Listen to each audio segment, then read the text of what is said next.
So, somebody's thinking about buying a house that was built in the 70s and maybe asking themselves, what are some of the things that they have to be concerned about with a house built in this era?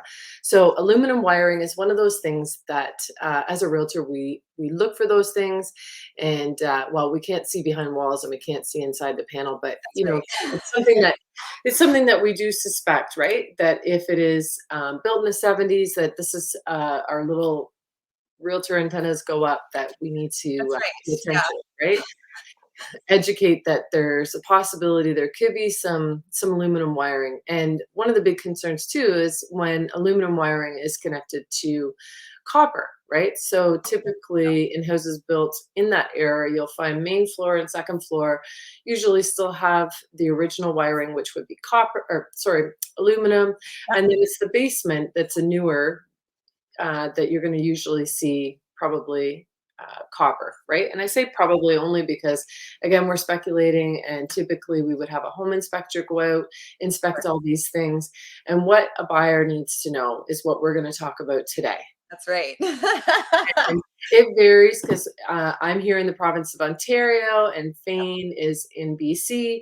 So rules are a little bit different in terms of what's required from each of these provinces. So I'm going to let you talk a little bit, Fane. How would you educate your buyer?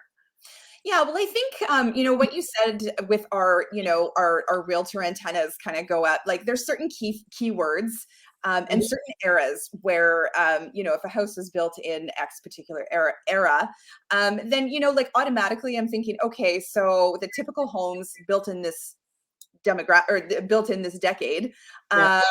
this is something that we typically see, right? And so yeah, if you're looking at 70s, definitely one of the main components in there is the electrical, and having the aluminum versus copper wiring. Now I think you can certainly ask questions, has it been updated and whatnot, but there's no way to know for sure, because to the untrained eye, I mean, I'm not an electrician by any means, and so to the untrained eye, sometimes it's really difficult to tell. I mean, you open up the electrical panel and you see all these wires coming in, out, and and then sometimes there's aluminum wiring with copper wiring, and they're just pigtailed together, or they're the new connectors. That's And usually if you're looking at an outlet, right? But we're not allowed to take outlets off here. no, but So if you open the electrical panel, like in the garage, or like the big metal electrical panel that you can open up. yeah, but unless they actually take the panel off, they can't see what the wire is going in there. Oh, I You're see. just talking Okay, yeah, sheathing, right? Is that what you're yeah. referencing? Yeah. Yeah, that's true. Yeah, you can't. Yeah, I mean, it's certain home inspectors do, but exactly right. So, I mean, that's where you need to. My point is that you have to have an electrician or an home inspector come and take a look and really be able to tell So you what what you've what got. would you what are the rules like in what are the concerns there in BC around aluminum wiring? So how would you educate your buyer if the possibility is there that it's there, or if on a home inspection it did show up? What would you what talk? Yeah, absolutely. Yeah. So, I mean, market conditions for sure. Whether you go back and renegotiate, that's definitely something that, in a slower market, maybe that could be an option. So Um, why would we need to renegotiate? Well, because I'd be concerned about fires. Fires, that's what it comes down to, right? Old electrical increases the risk of fires. And from my understanding, it's that the wires that heat up, and then that they can spark back and forth. And then obviously, that's where fires can happen. So a fire hazard and the safety of, your home and your family, that's what I would be primarily concerned about. So if there is any question about it, I mean, I think that I would tell the buyer, look, this is something that, I personally would be concerned about having, having it as a fire hazard. If you're prepared to take that upgrade on, I mean, depending on the buyer and what they're willing to do and what they're not willing to do. Sometimes I would just say, you know what? As soon as you move in, have an electrician come in, just take a look, give an assessment, and essentially make it safe. Do what you need to do in order to make it safe, and then provide you with some options. So I think you're talking about when aluminum is connected to copper, Yeah. right? About fire hazards Yeah. if Yeah. it's not done correctly. Because I Yeah. don't think we want to put it out there that aluminum wiring is unsafe, right? No, Because no, it's when they have the connections of the 2, yeah, but we see that it's a when you're lot. talking about, yeah, aluminum to copper connections, those 2 Yeah, different wires that the 2 metals, they don't like each other, so they end up, you know, causing a hazard, right? So we don't that's want to alarm people here because, no, again, we're not electricians and we're not totally.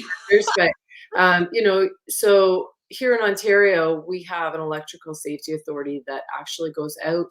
And with COVID, I think they've made a few changes around that. I don't want to say exactly what those are, but I'm just going to stick to the standard, which the electrical safety authority would inspect the wiring, the connection between copper and aluminum, make sure it was done correctly. There's a certain type of paste and certain outlets that you have to buy that specifically meet and match with aluminum wiring. So you Now can't just go out and buy a copper fitted electrical outlet to go on aluminum wiring. So there's lots of things like that. Same with lights, right? If you're right. changing out lights. So those kinds of things are looked at. The Electrical Safety Authority will go through the house, they'll look at everything, and if everything is up to par, then they will give it a certificate of safety. So So, on that note though, so is that for every home purchase or insurance or just with taking out a permit? Because we definitely need to have a permit for doing any changes with the electricity or anything of that nature. Um, yeah, so how it works is that it's not a requirement of the seller to do this. It would be something that's negotiated between buyer and seller. okay. But really, who's requiring this electrical safety authority certificate?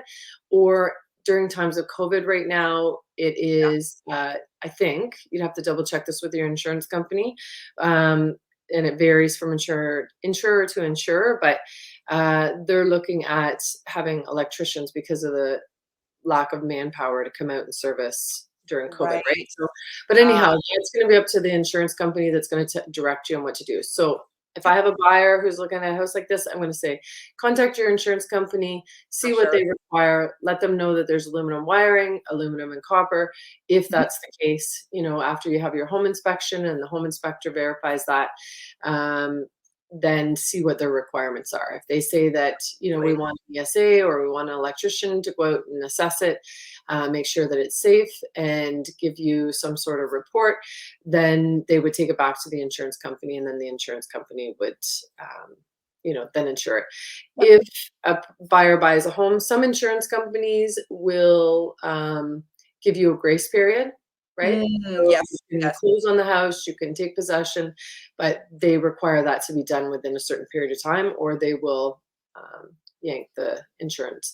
Of So course. you need to talk to your insurance, and if your insurance won't do it, then shop around, talk to different insurance brokers, and see what their requirements are. There's always somebody out there who will insure it. It's always at what price. Exactly. And I think at the end of the day, the moral of the story between, the connection, the commonality between both BC and Ontario is that really what it does come down to is all about the insurance and what they will cover, what they won't cover. And I think that that's, at the end of the day, that's the most important thing as well, because you want to make sure that not only are you, safe for sure, but if anything were to ever happen, you definitely want to make sure that you're going to have that proper coverage.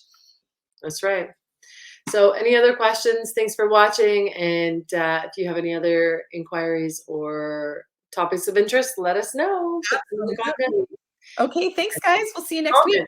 Put them in the comments below. Put them in the comments. Absolutely.